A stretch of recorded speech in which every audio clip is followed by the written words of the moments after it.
I feel first I should briefly explain why I chose this Masterclass project over others. From a skill set standpoint, I'm in no way a specialised sculptor, and my Maya modelling and rigging background would probably have made me more suited to Frontier Games Masterclass. However, although I certainly would have learned new skills from other projects, this one presented something of an interesting challenge. I saw an opportunity while examining the pre-existing assets that I was curious to investigate, and I could see being useful in future projects for my rigging experience. My workflow would have been centered on the goal of extracting the bulk of the blend shapes from the pre-existing Bruce Lee mesh for use in my own resculpt. In theory, provided the key areas in topology lay in the correct respective positions on both meshes, for example the corners of the mouth and the eyes, then the rest of the geometry should roughly behave in a similar way if deformed the same amount. I knew this would only generally be true, and that I would have to do a lot of tweaking to these extracted blend shapes. But even then, the bulk of my work would have been based on industry standard targets I already had, and so it would be a solid foundation for realistic deformation. The severe asymmetry and wrinkle details would definitely deprecate a number of my extracted blend shapes, but I was also keen to find solutions and optimizations to minimize this. This is the workflow I evolved towards through the implementation of this project. My end goal was essentially simple: work in such a way as to need as little sculpting while maintaining as much of the Bruce Lee mesh's functionality as possible. My workflow broke down into 4 distinct phases in the end that I've been able to depict through group hierarchies in my scene file. I also ensured that for vital parts of my methodology, I screen captured the steps in detail as I went along. Between looking at the scene file and these videos, I hope to show exactly how I did it. Arguably the most straightforward phase, this simply involved resculpting a copy of the Bruce Lee mesh to the shape of the head scan. First I researched a few methods of snapping the topology onto the head scan procedurally, and found the easiest method was to use ZBrush's projection tool. However, on testing it, it became clear that this method alone was flawed, since key topology areas weren't common between the meshes. The result was also quite noisy as a result of the high level of detail that needed to be interpreted. I was, however, able to generate a normal map for the resculpt using this method, which could later be used to make good the fantastic level of detail the Headscan reference has. I opted to sculpt the head in Maya instead, as recent experience with Maya's sculpting tools told me they were in fact very effective. I wanted to be able to choose exactly where the certain areas of the topology would be with respect to the head scan for the best deformation. I planned this through a series of sketches. When deciding the best way to reference the head scan without simply putting it on top of the sculpt, where I'd need to constantly hide and unhide it or template it, I found a simple solution that I would definitely use again in future projects. First I placed both objects, the head scan and the sculpt mesh, on top of one another. I then translated the head scan in X until it was out of sight and recorded the translation's magnitude. Then I made 2 cameras with the same position and orientation, renaming these sculpt cam and reference cam.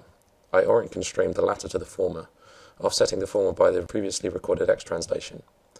I then had a sculpt camera I could look through to navigate with, while simultaneously having the reference camera open in another viewport. Each camera would be looking at its respective mesh, but with the reference camera copying the angle of the sculpting camera exactly. I could then sculpt quickly by eye without ever having to switch between views. Once sculpting by eye was sufficiently close, I then laid both the meshes on top of each other and matched them exactly by hand, as well as using the projection tool from ZBrush. Comparing the outcomes, I decided to use the full hand sculpt, as the topology was cleaner in places, such as the eyes where the eyelashes in the scan had interfered.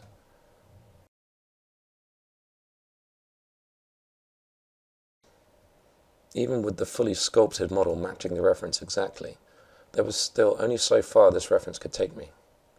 Much less of the neck and torso are featured in the head scan, and the scan subject actually appears to have a notable tilt to the head, as well as the jaw. These would need to be corrected to more closely follow the Bruce Lee topology, so that the blend shapes we extract retain relevance across the meshes. The jaw and head was a straightforward sculpting tweak, carefully lined up with the Bruce Lee mesh to look as close as possible in terms of pose. The neck presented a problem, however.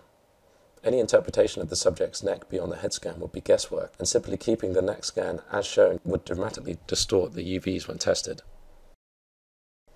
These UV tests also revealed that an area of the resculpt around the back of the head had been pulled down to reduce tension around the ears, and was also causing some stretching.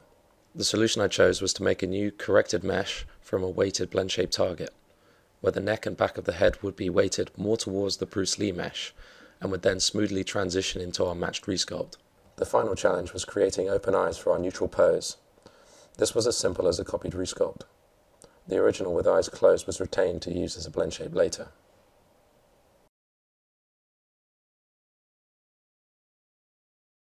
This is where my plan for extracting targets comes into play.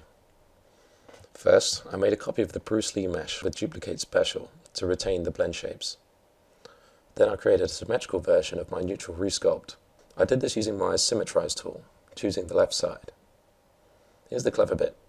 I added the symmetrical resculpt as a blend shape node and added the asymmetrical resculpt to the existing facial node.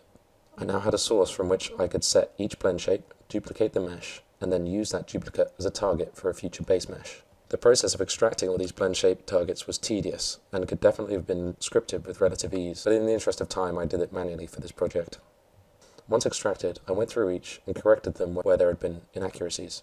I found, in total, the 91 symmetrical blend shape targets I would end up with for the symmetry resculpt, only 22 required resculpting. 14 of these required flipping, such as the smile and sneer blend shapes, and 2 were new correctives that were made for instances where the eyebrows come too closely together. That was it. The amount of sculpting I had to do was greatly reduced. Even the 22 that required reworking were done using the extracted targets as a base, meaning they actually required very little tweaking. The end result was a symmetrical head that had an asymmetry blend shape working in tandem with all the facial blend shape functionality of the Bruce Lee mesh.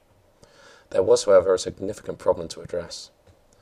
The severity of irregularity in the asymmetrical resculpt caused a lot of the symmetrical blend shapes on the left side to be inaccurate and lead to some fairly nasty artifacts. My first solution was to make asymmetrical blend shapes only for these shapes and have these shapes be in a separate node on the resculpt base mesh. However, this node would overwrite the facial blend shapes underneath, and changing the input order only caused more problems. My second solution also fell flat. It was to use a script I'd previously used, called Extract Deltas by Brave Rabbit. It's used for making corrective blend shapes for skinned meshes. I would use this to make correctives for each of the broken left side blend shapes, connecting them to the asymmetry blend shape so that they don't require keying. Unfortunately, the script only works using information from a skin cluster, and so my unskinned targets were not valid.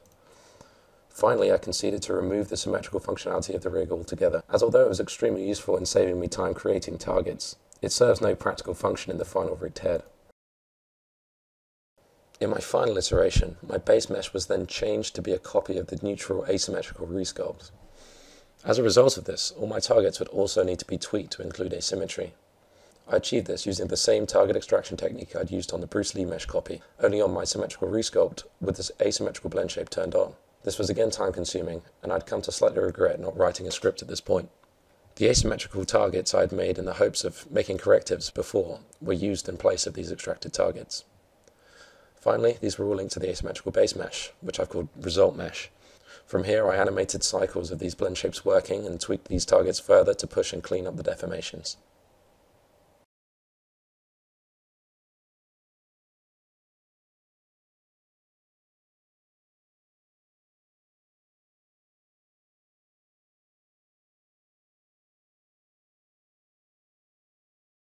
All things considered, I'm happy with the project's outcome.